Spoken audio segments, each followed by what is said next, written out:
और यूनियन के कार्यकारी प्रधान धर्मेंद्र भाटी जी, जोन कमेटी के सेक्रेटरी सोमदेव जी, बाकी सभी पदाधिकारी, हमारे यूनियन के महामंत्री अशोक शर्मा जी, यूनियन के प्रधान वाइस प्रेसिडेंट जो है हमारे देवेंद्र दलाल जी, दूसरे जोनों के हमारे नेतागण और साथियों, सबसे पहले तो मैं उन साथियों को मुबारकबाद देना चाहता हूं जिनको एनपीएस से जिनका पीछा छूटा, जिनका छुटकारा हुआ, और पुरानी पेंशन योजना में जो आए हैं, मेरी तरफ से, संगठन की तरफ से उन सभी साथियों को बहुत बहुत बधाई।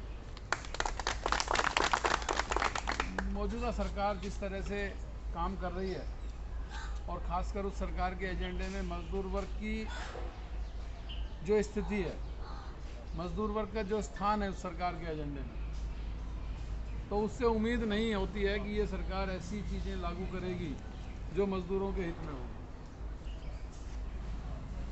क्योंकि अगर एनपीएस की बजाय अगर हमें पुरानी पेंशन मिली है तो ये सिर्फ जल बोर्ड का मैटर नहीं है, ये बाकी जगह भी लागू होगा।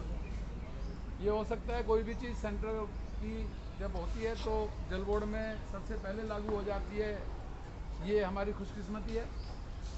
और इसका कारण भी यही है कि जल बोर्ड के कर्मचारी हमेशा जागरूक रहते हैं, हमेशा संघर्ष में रहते हैं, हमेशा एकताबद्ध होकर अपनी बातों को रखते हैं और प्रशासन के सामने जो एक चुनौती के रूप में हमेशा खड़े रहते हैं।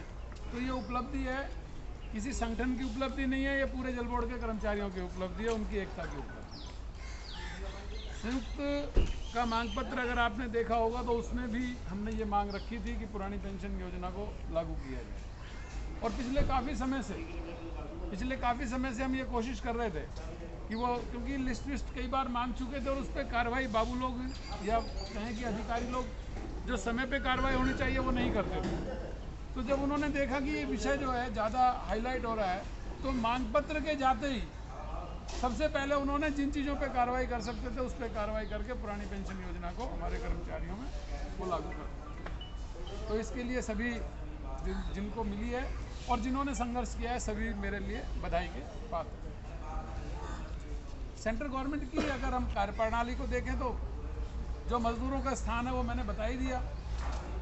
कोई ऐसा संस्थान नहीं है जिसको भारत सरकार बेचना नहीं चाहती हो, चाहे वो LIC हो, चाहे वो BSNL हो, चाहे वो बैंक हो, चाहे वो कोयला हो, जो भी किसी भी सेक्टर को आप उठा के देख लीजिए। और रेलवे जो लगभग 2.25 करोड़ लोगों को प्रतिदिन इधर से उधर करती है, जो सामर्थ्य है उसकी, 2.25 करोड़ लोग एक दिन में सफ़र करते हैं रेलवे में। और रेलवे की कभी घाटे में, वो कभी खाली नहीं चलती रेल, हमेशा उनमें वेटिंग रहती है। कभी आज ऐसा हुआ है कभी कि स्टेशन पे गए और टिकट लिया हो या अपने गांव चले गया हो, कोई ऐसा नहीं हुआ ना आज तक। तो इसका मतलब रेल तो खाली नहीं है। अगर रेल में कहीं घाटा है या रेल में कहीं प्रॉब्लम है तो वो रेल के मैनेजमेंट के कारण हो सकती है, प्रबंधन के कारण हो सकती है, सरकार की नीतियों के कारण हो सकती है, वहाँ के अधिकारियों के कारण हो सकती है, कम से कम वहाँ के मजदूरों के या यहाँ की जनता के कारण तो वो नहीं है उसके घाटे। और दूसरी बात कि जब लालू यादव जी की सरकार में जब रेल मंत्री थे तो पूरे हिंदुस्तान की रेल कैसे फायदे में हो गई? उन सरकारों को भी तो सीखना चाहिए ना भाई, लालू यादव का कोई तो कुछ तो मैनेजमेंट होगा। और चलो यहाँ पर लालू यादव जी को कोई माने ना माने, मतलब विदेश से भी उनको स्पीच के लिए बुलाया जाता था कि आपने रेलवे को किस तरह से फायदे में किया है। आके विदेशी यूनिवर्सिटी उनको बुला के स्पीच दिलवाती थी कि हमारे यहाँ के बताइए कि आपने कैसे फायदा। भारतीय जीवन बीमा निगम,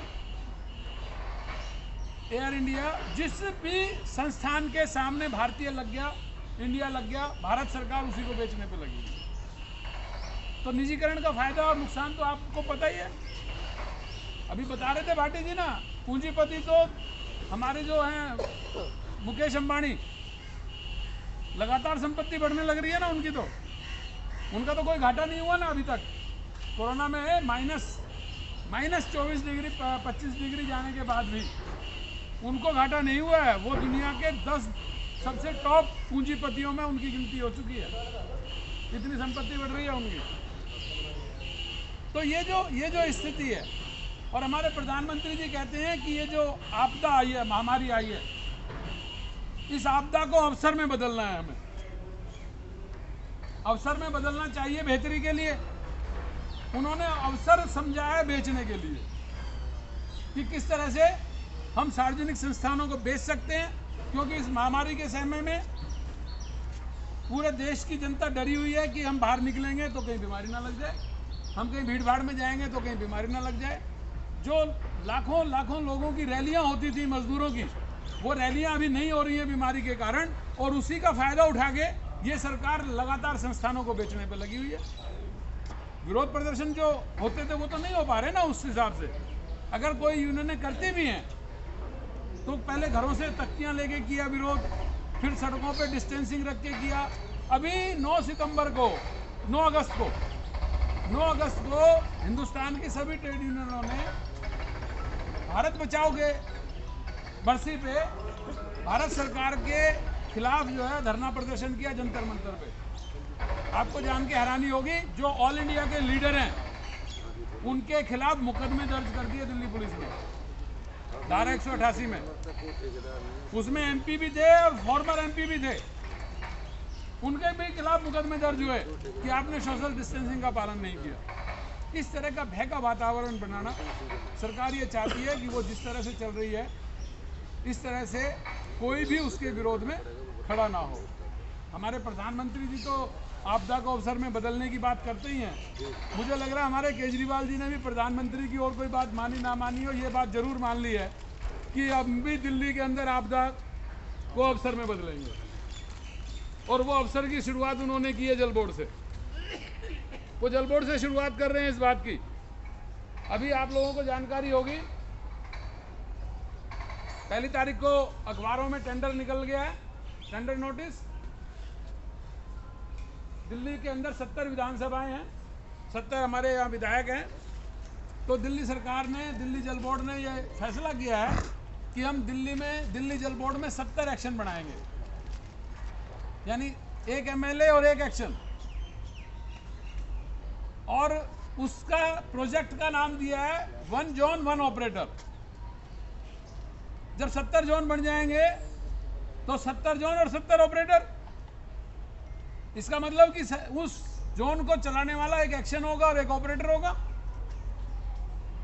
तो हमारी जो आपत्ति है, अगर आप जोन का निर्माण करना चाहते हैं, बढ़ाना चाहते हैं, तो आप ये भी तय कीजिए कि उस एक्शन के नीचे कितने एलडीसी होंगे, कितने यूडीसी होंगे, कितने हेड क्लर्क होंगे, कितने जेई होंगे, कितने एई होंगे, कितने बाबू होंगे, कितने बेलदार होंगे, कितने फोरमैन होंगे, कितने पंप ड्राइवर होंगे, कितने मिस्त्री होंगे। सीवर की मेंटेनेंस कौन करेगा, वाटर की मेंटेनेंस कौन करेगा, E&M की मेंटेनेंस कौन करेगा। अभी तक तो अलग अलग होती थी। एक जोन एक ऑपरेटर के नाम पर वो E&M और सिविल सबको मिक्स करके और एक एक्शन को ये जिम्मेदारी देना चाहते हैं कि वो एक्शन मैनेज करेगा, ऑपरेटर वो काम करेगा। तो सीधा सीधा इसका मतलब है कि आपदा को अवसर में बदलने का काम जिस तरह से मोदी सरकार कर रही है, उस तरह से हमारी जो है राज्य सरकार में भी केजरीवाल जी ने उसको अवसर के रूप में इस्तेमाल करने का प्रयास कर रहे हैं।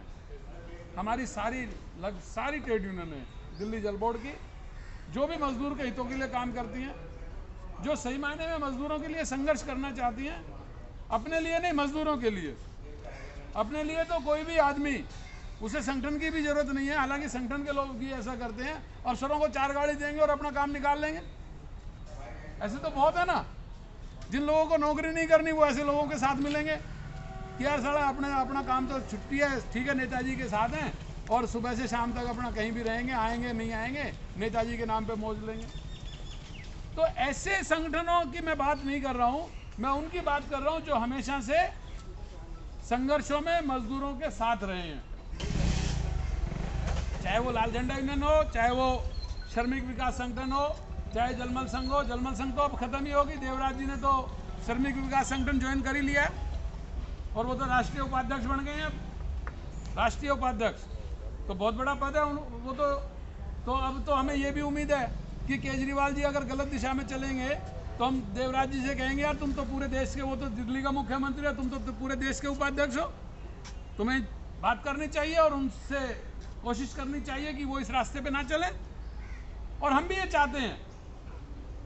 मुझे नहीं लगता कोई भी ऐसा दिल्ली का नागरिक होगा जिम्मेदार जो धर्म और जाति के नाम पर नहीं बांटता है अपने आप को, उसने केजरीवाल सरकार को समर्थन नहीं दिया हो, केजरीवाल को जिताने में उसका सहयोग ना हो। जो अपने हितों को, जो मजदूर वर्ग के हितों को, जो जनता के हितों को ऊपर रखता है, उसने दिल्ली के अंदर कांग्रेस और बीजेपी को हरा के केजरीवाल को सत्ता सौंपी थी, और मुख्य रूप से इस वादे के साथ कि हम ठेके के लोगों को पक्का करेंगे। ये बहुत बड़ा वादा था। हम श्रमिकों के खिलाफ काम नहीं करेंगे, ये बहुत बड़ी बात थी।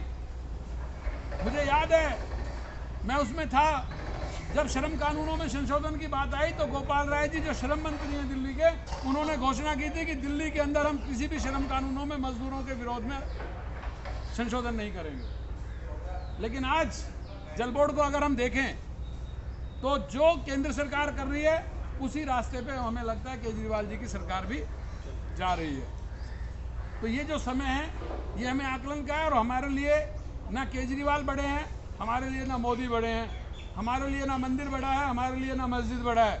हमारे लिए अगर कोई सबसे बड़ा है तो वो मजदूर वर्ग है, और मजदूर वर्ग का रोजगार और उसका भविष्य सबसे बड़ा है। अगर कोई मुझे दो चीज़ों में से चुनाव करने के लिए कहेगा कि एक हम मजदूरों को प्राइवेट करेंगे और दूसरा हम राम मंदिर बनाएंगे, तो मैं ये कहूँगा मुझे राम मंदिर नहीं चाहिए, मुझे मजदूरों का प्राइवेटीकरण करना। अगर कोई मेरे से कहेगा कि मुझे किसी डिपार्टमेंट को बेचना है, तो मैं पहला मजदूरों को बचाने की बात करूंगा, मंदिर और मस्जिद की बात बाद में करूंगा। मेरे लिए वो सर्वोपरि नहीं है, वो अलग चीज है। धार्मिक विषय यही तो सरकार करती है, मुझे लगता है यही तो करती है सरकार, कि धर्म के नाम पर मजदूर वर्ग को बांटना और मजदूरों के खिलाफ काम करते हुए जो अडानी अंबानी जैसे पूंजीपति हैं उनके हितों के लिए काम करना। यही सरकार कर रही है। अभी दो तरफ से सरकार चल रही है, एक तरफ धार्मिक चीजें बढ़ रही हैं और दूसरी तरफ मजदूर वर्ग के खिलाफ जो हमले हैं वो बढ़ रहे हैं। तो हमें ये देखना है कि ऐसी कोई भी सरकार, बहुत से लोग कहते हैं कि जी मोदी सरकार की आलोचना मत करो, क्यों ना करें आलोचना। वो LIC को बेच दे तो भी हम आलोचना ना करें, वो एयर इंडिया को बेच दे तो भी हम आलोचना ना करें, वो BSNL को बेच दे, 80,000 लोगों को जो है ना उन्होंने प्राइवेट कर दिया, हम फिर भी आलोचना ना करें। हम रेलवे के 14 लाख मजदूरों के सिर पे निजीकरण की तलवार है, क्या हम फिर भी मोदी सरकार की आलोचना ना करें। अगर हम दिल्ली जल बोर्ड के निजीकरण की तलवार अगर हमारे ऊपर है तो हम क्यों ना केजरीवाल का विरोध करें। तो हमारे लिए क्या केजरीवाल और क्या नरेंद्र मोदी, जो मजदूरों के खिलाफ काम करेगा वो हमारे विरोध का सामना करेगा। दोस्तों आज भी कोशिश है कि हम, जो हमारी राज्य सरकार है, जो मजदूर के खिलाफ जल बोर्ड में जो बेचने के लिए काम करने की कोशिश कर रही है, हम चाहते हैं उसको सद्बुद्धि आए, वो ऐसे काम ना करे जो दिल्ली जल बोर्ड के कर्मचारियों के विरोध का सामना करे। लेकिन हमारा इतिहास है, जल बोर्ड का इतिहास है ये। 2002 में डेसू का निजीकरण हुआ था। बहुत से लोग कहते हैं ना कि यूनियनों ने आज तक क्या किया। यूनियनों की सबसे बड़ी उपलब्धि ये है कि पूरे दिल्ली में सारे संस्थान निजीकरण हो गए, जल बोर्ड का निजीकरण आज तक नहीं हो पाया, ये सबसे बड़ी उपलब्धि है।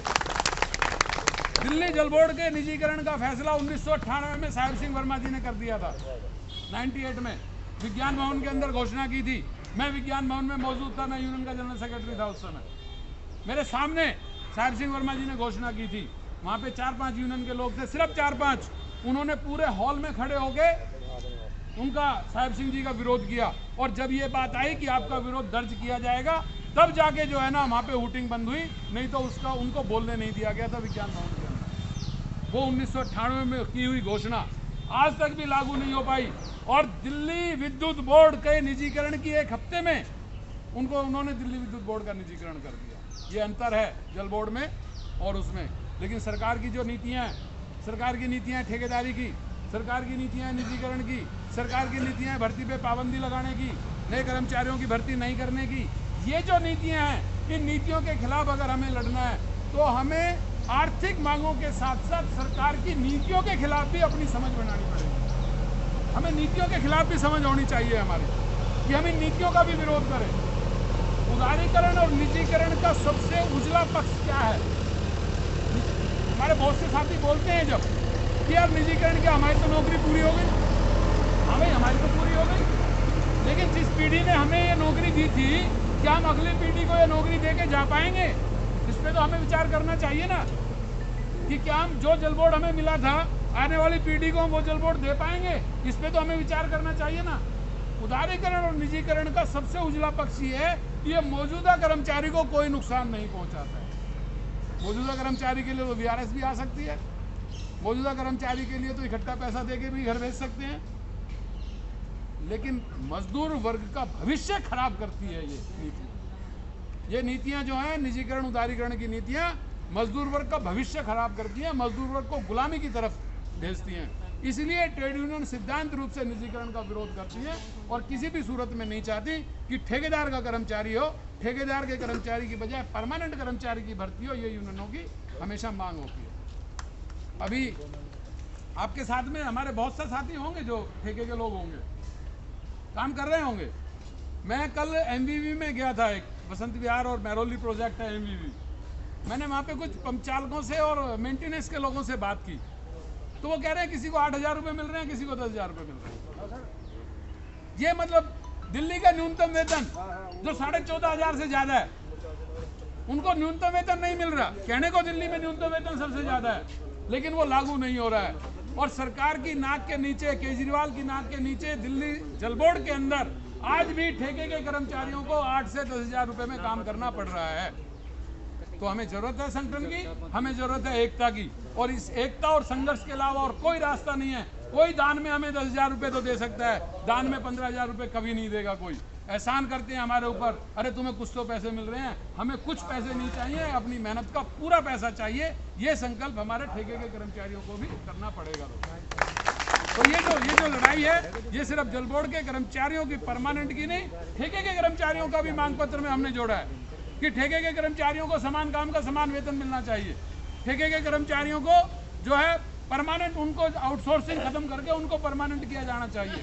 तो ये लड़ाई सबकी है, ये लड़ाई आगे बढ़ेगी, और इस विश्वास के साथ कि जब भी दिल्ली जल बोर्ड का कर्मचारी लड़ा है, वो हारा नहीं है, कुछ ना कुछ लेकर आया है, हमेशा जीत कर आया है। तो आप एक रहिए, आप संगठित रहिए, आगे जो भी कार्यक्रम आएगा उसकी सूचना आपको दी जाएगी।